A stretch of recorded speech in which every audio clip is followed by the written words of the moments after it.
যে কোনো মাছের ঝোল একবার এইভাবে বানিয়ে দেখো বন্ধুরা, বেশ খেতে হয়। আসসালামু আলাইকুম বন্ধুরা, আজ আমি রান্না করব কাঁচা টমেটো আর আলু দিয়ে দুর্দান্ত স্বাদের একটা রেসিপি। তো যে কোনো মাছ দিয়েই কিন্তু এই রান্নাটা তোমরা করতে পারো, তবে আমি আজ রুই মাছ দিয়েই করব, তবে ছোট রুই মাছ। তো দেখো, এই যে টমেটো আমি প্রথমে কেটে নিচ্ছি, আর এই টমেটোগুলো কিন্তু গোটা অবস্থায় আমি পানি দিয়ে ভালো করে ধুয়ে পরিষ্কার করে নিয়েছি। এখানে আমি 2টা টমেটো ব্যবহার করছি আর একটা আলু ব্যবহার করছি। এখানে আমার প্রয়োজনে যতটা লাগবে আমি ঠিক ততটাই নিয়েছি, তোমরা কিন্তু তোমাদের প্রয়োজনে নিয়ে নেবে। তো টমেটো গুলো ঠিক এরকম সাইজ করে আমি কেটে নিচ্ছি।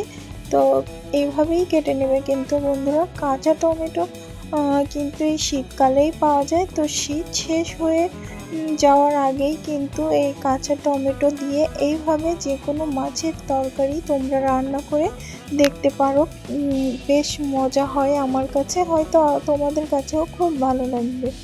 তো দেখো, টমেটোগুলো কিন্তু কেটে আমি এখন উঠিয়ে নিচ্ছি। আর এইবার যে আলুটা আমি রেখেছিলাম, আলুটাকে খোলা ছাড়িয়ে আমি নিয়েছি, আর এখন এটাকে ছুরির সাহায্যে ঠিক লম্বা করে একটু কেটে নেব, মানে টমেটোর সাইজে কেটে নেওয়ার চেষ্টা করেছি। দেখো,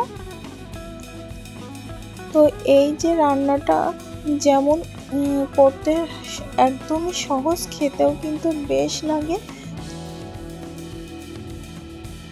তো দেখো, আলুগুলো কিন্তু কেটে নিয়েছি, এখন এগুলোকে একটু ধুয়ে নিয়ে নেব। আমি আগেই খোলা ছাড়িয়ে ধুয়ে রেখেছিলাম, বাট আবার কাটার পরে 2বার ধুয়ে নিয়ে চলে এলাম। এই যে, আর এখানে এখন আমি নিয়ে নিচ্ছি মাছ। দেখো, এই যে ছোট সাইজের মাছগুলো আমি নিয়েছি, তোমরা চাইলে বড় বা অন্য যে কোনো মাছ দিয়ে রান্নাটা করতে পারো, খুবই ভালো লাগবে।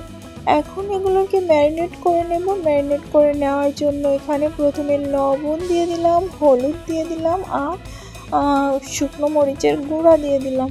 দিয়ে এগুলোকে বেশ ভালোভাবে মাখিয়ে নেব মাছের গায়ে। তো দেখো, মাছের গায়ে কিন্তু বেশ ভালো করেই মাখিয়ে নিয়েছি। আর এদিকে এবার টমেটোটাকেও সেমভাবে মাখিয়ে নেব, কেননা আমি সমস্ত গুঁড়া মশলাগুলো 3টের উপরেই অল্প অল্প করে দিয়ে নিয়েছিলাম, যেন 3টেই ম্যারিনেট করে নিতে পারি।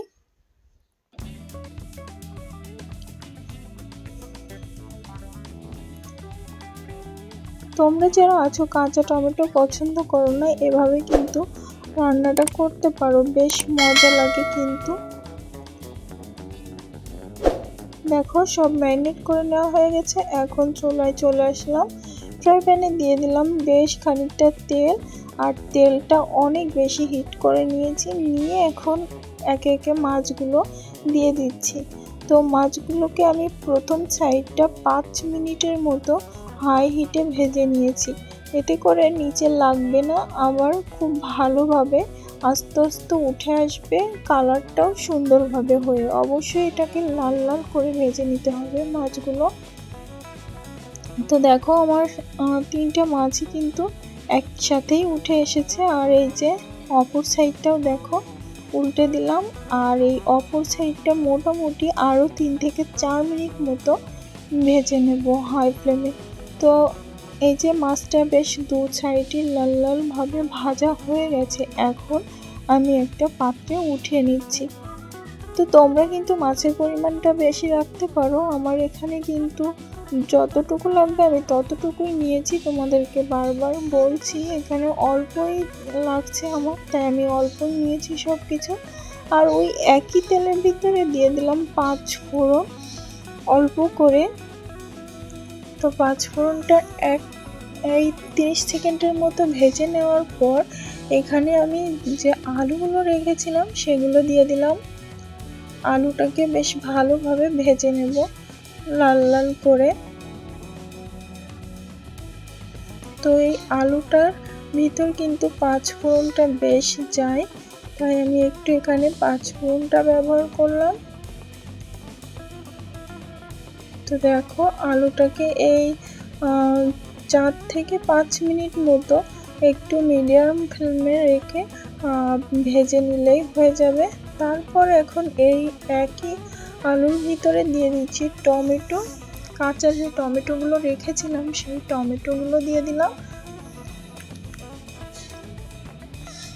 তো টমেটোটা দেওয়ার পরও কিন্তু বেশ আরও 3 থেকে 4 মিনিট আমি ভালোভাবে ভেজে নেব টমেটো আর আলুগুলো। তো এই পর্যায়ে এসে আমি এখানে ব্যবহার করছি কাঁচামরিচ দেওয়ার পর আমি একটু নেড়েচেড়ে নিয়ে দিয়ে দিচ্ছি কিছু গুঁড়া মশলা, এই পরিমাণ মতো লবণ, ধনিয়া গুঁড়া, হলুদের গুঁড়া আর ঝালের গুঁড়া। তোমরা কিন্তু যদি ঝাল কম পছন্দ করে থাকো তাহলে এখানে ঝালের গুঁড়াটা নাও ব্যবহার করতে পারো, শুধু কাঁচামরিচ দিয়েও রান্নাটা করতে পারো। তো তোমরা যেমনটা ঝাল পছন্দ করো তেমন পরিমাণ করে দেবে। এখানে আমি আমার পরিমাণ বুঝে দিচ্ছি, তোমরা জেনেই থাকবে যে আমি একটু ঝালটা বেশিই পছন্দ করি। তো যাই হোক, সমস্ত মশলা নেড়েচেড়ে নিয়ে এ পর্যায়ে এসে 1 চামচের মতো একটু আদা রসুন বাটা দিয়ে দিলাম। তো এখানে আমি 4 চামচ হিসাব করে দিয়ে দিচ্ছি 1 চামচের মতো। তোমরা কিন্তু পরিমাণটা বুঝে দিয়ে দেবে। এখন বেশ ভালোভাবে মেখে ঝুঁকে নিয়ে মানে ঝোলের পানিটা দিয়ে দিচ্ছি। এখানে যে যতটা ঝোল পছন্দ করবে সেই হিসাব করে কিন্তু ঝোলের পানিটা অ্যাড করবে। তো দেখো এখানে আলু আর টমেটো কিন্তু আগে থেকেই বেশ অনেকখানি সিদ্ধ হয়ে গেছে। এখন বাকি সিদ্ধটা এই ঝোলে হয়ে যাবে, আবার ঝোলও কিছুটা রাখবো। সেই হিসাব করে ঝোলটা দিয়ে আমি ঢাকা দিয়ে রেখেছিলাম এই 7 থেকে 8 মিনিট মতো। তো ফিরে এসে এখন দেখছি যে ঝোলটা বেশ ভালোভাবে ফুটে গেছে, আর ফুটে যাওয়া ঝোলের ভিতরে এখন ভেজে রাখা মাছগুলোকে দিয়ে দিচ্ছি। তো এই ঝোলের ভিতরে মাছটা দেওয়ার পর আমি কিন্তু এখন এটাকে ঢাকা চাপা দিয়ে আরও 5 থেকে 7 মিনিট ফুটিয়ে নেব। তো এখন ঢাকা দিয়ে রেখেছি, আর অন্যদিকে একটা ফ্রাই প্যানে আমি নিয়ে নিচ্ছি কালো জিরা আর সাদা জিরা নিয়ে বেশ ভালো করে এটাকে ভেজে নেব। যখনই চিটপিট করে উঠতে শুরু করবে তখনই কিন্তু এটাকে নামিয়ে নিতে হবে, যেন পুড়ে না যায় সেদিকে খেয়াল রাখতে হবে, তাহলে কিন্তু পুড়ে গেলে ভালো লাগবে না। এখন এটা হয়ে গেছে, আমি নামিয়ে নিলাম। আর এইদিকে আবারও চলে এলাম, দেখো তো বেশ ভালোভাবেই ফুটে গেছে কিন্তু ঝোলটা। আমি একটু নাড়িয়ে চাড়িয়ে নিচ্ছি, আর অনেকখানি ঝোল কমে গেছে। তো এ পর্যায়ে দেখো টমেটোটা ভালোভাবে সিদ্ধ হয়ে গেছে, আর আলুটাও খুব সুন্দর সিদ্ধ হয়ে গেছে।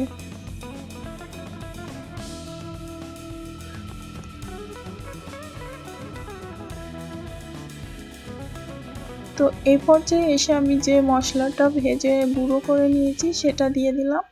দিয়ে এই 1 মিনিটের মতো এটাকে আরও ফুটিয়ে নেব, যাতে মশলার ঘ্রাণটা পুরোপুরি যায় তরকারির ভিতরে।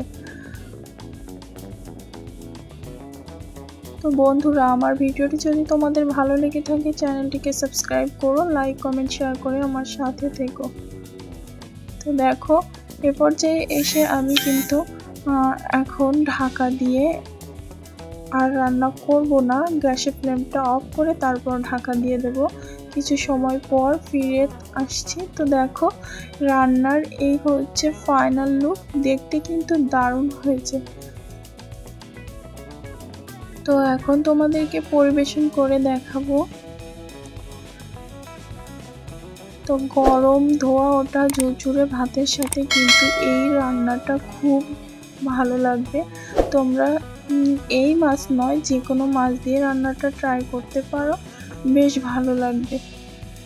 বাই দ্য ওয়ে, আজ এ পর্যন্তই। দেখা হবে নেক্সট এপিসোডে নতুন কোনো রেসিপির সাথে। ততক্ষণ পর্যন্ত সবাই ভালো থেকো, সুস্থ থেকো, আর যেমন খুশি তেমন রান্নার সাথেই থেকো।